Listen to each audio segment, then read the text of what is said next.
आज मैं आपको जो लोग सब्सटेंस यूज करते हैं या जिनको नशा का प्रॉब्लम है उनको क्रेविंग होता है। क्रेविंग का मतलब कि एक बहुत ही अंदर से एक इंटेंस डिजायर होना सब्सटेंस कंज्यूम करने का, तो उसको हम लोग क्रेविंग बोलते हैं। ये जो क्रेविंग होता है ये बहुत सारे लोगों में एक रीजन बनता है या मेजर रीजन होता है जिसकी वजह से लोग रिलैप्स हो जाते हैं या वापस से उनका सब्सटेंस कंज्यूम करना शुरू हो जाता है। सो हम लोग देखते कि जो हमारा ब्रेन है उसमें अगर जो चेंजेस होते हैं रिपीटेड सब्सटेंस यूज की वजह से, तो हम लोग जो लोग सब्सटेंस कंज्यूम करते हैं उनमें सब्सटेंस यूज की वजह से प्लेजर मिलता है। तो एक ब्रेन में रिवॉर्ड पाथवे होता है, जब भी सब्सटेंस कंज्यूम करते हैं उसकी वजह से एक केमिकल रिलीज होता है जिसको हम लोग डोपामिन बोलते हैं। तो ये जो एरिया होता है जिसको हम लोग रिवॉर्ड पाथवे बोलते हैं, बार बार सब्सटेंस यूज करने की वजह से इसमें कुछ चेंजेस होते हैं और जो प्लेजर है वो सब्सटेंस की वजह से मिलना होता है और जो होता है बाकी चीज़ों की वजह से जो प्लेजर होता है लाइफ में वो कम मिलने लगता है। और हम लोग जो ड्रग सीकिंग बिहेवियर है वो इसी वजह से बार बार रिपीटेडली होता है, क्योंकि जो प्लेजर मिलता है बाकी चीज़ों से उसके बदले में हम लोग देखते हैं कि ज़्यादातर लोग सब्सटेंस यूज में ही प्लेजर ढूंढना शुरू करते हैं। और ये इसलिए होता है क्योंकि ये वाला जो एरिया है वो काफ़ी सेंसिटिव हो जाता है रिपीटेटिव सब्सटेंस यूज की वजह से, और सब्सटेंस यूज करने से जो प्लेजर मिलता है उसी के बार बार वही ड्रग सीकिंग बिहेवियर होता है, क्योंकि ये वाला एरिया सेंसिटिव हो जाता है। फिर और भी एक हम लोग देखते हैं कि जो सब्सटेंस यूज करते हैं लोग वो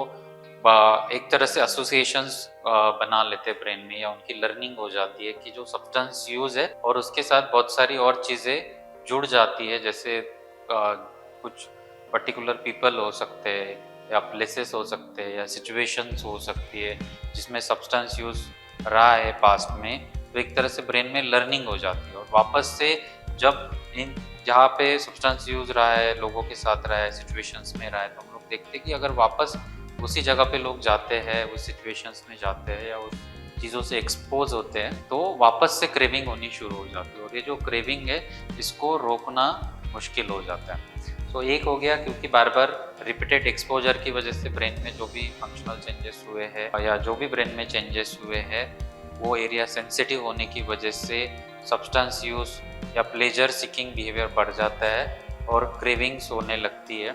दूसरा जो एसोसिएशंस ब्रेन में बन जाते हैं लोगों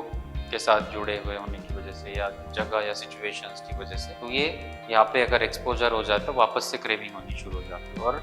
ये चेंजेस होने की वजह से हम लोग देखते हैं कि क्रेविंग होती है और क्रेविंग की वजह से बहुत सारे लोगों का रिलैप्स हो जाता है। हम लोग बहुत सारे लोगों में एक मेजर रीज़न होता है क्रेविंग की वजह से रिलैप्स होना। तो कुछ बहुत ही सिंपल बेसिक सी स्ट्रैटेजी अगर हम लोग फॉलो करते हैं, कुछ सिंपल ये बहुत ही हैंडी चीज़ें हैं, अगर आप इनको समझोगे कि क्रेविंग कैसे कंट्रोल करना है तो आप अगर इसको याद रखना है तो आप याद रख सकते हो। जो बहुत ही ईजी टू फॉलो है, इसमें हम लोग देखते हैं कि आपको डिले करना होता है। सबसे पहला जो है डिले इसलिए क्योंकि अगर आपको क्रेविंग हो रही है और आपने सब्सटेंस यूज से रिलेटेड एक्शंस नहीं लिया तो हम लोग देखते हैं कि craving by nature by character ज़्यादा देर के लिए नहीं रहती है, वो थोड़ा देर के लिए आती है, पीक पे आती है, स्लोली पीक आता है और कम हो जाता है। तो ये होता है कुछ ये शॉर्ट ड्यूरेशन के लिए होती है क्रेविंग ज़्यादातर लोगों में। तो अगर आपने उसका टाइम जिसमें क्रेविंग हो रही है अगर वो निकाल लिया तो आपकी क्रेविंग धीरे धीरे कम होने लगती है और ख़त्म होती है। फिर डिस्ट्रैक्शन आप कर सकते हैं कि आप कोई स्ट्रैटेजी बना के रख सकते हैं कि अगर आपको क्रेविंग हो रही तो आप क्या क्या कर सकते हो। तो आपकी कोई हॉबीज़ हो सकती है पुरानी, वो आप वापस से करना शुरू कर सकते हो, या बाहर घूमने जा सकते हो, आप कहीं रेस्टोरेंट में जा सकते हो, आउटिंग पे जा सकते हो। ऐसे बहुत सारी डिस्ट्रैक्शन स्ट्रैटेजी आप पहले से ही बना के रख सकते हो अगर आपको क्रेविंग हो रही है। फिर हम लोग देखते हैं कि खाली पेट ज़्यादा क्रेविंग होती है तो आप पानी खूब पी सकते हो, तो आपका स्टमक फुल रहेगा। और साथ में डीप ब्रीदिंग कर सकते हो, इससे आपकी एंजाइटी कम हो जाएगी, क्योंकि हम लोग देखते हैं कि क्रेविंग जो है वो अनप्लीजेंट एक तरह से स्टेट होता है। तो अगर आप डीप ब्रीदिंग करोगे तो आपको जो एंजाइटी हो रही है वो कम हो जाती है। फिर आप कुछ लोग हैं जैसे आपकी फैमिली में कुछ लोग हैं उनके साथ आप बैठ के डिस्कस कर सकते हो, उनके साथ टाइम स्पेंड कर सकते हो,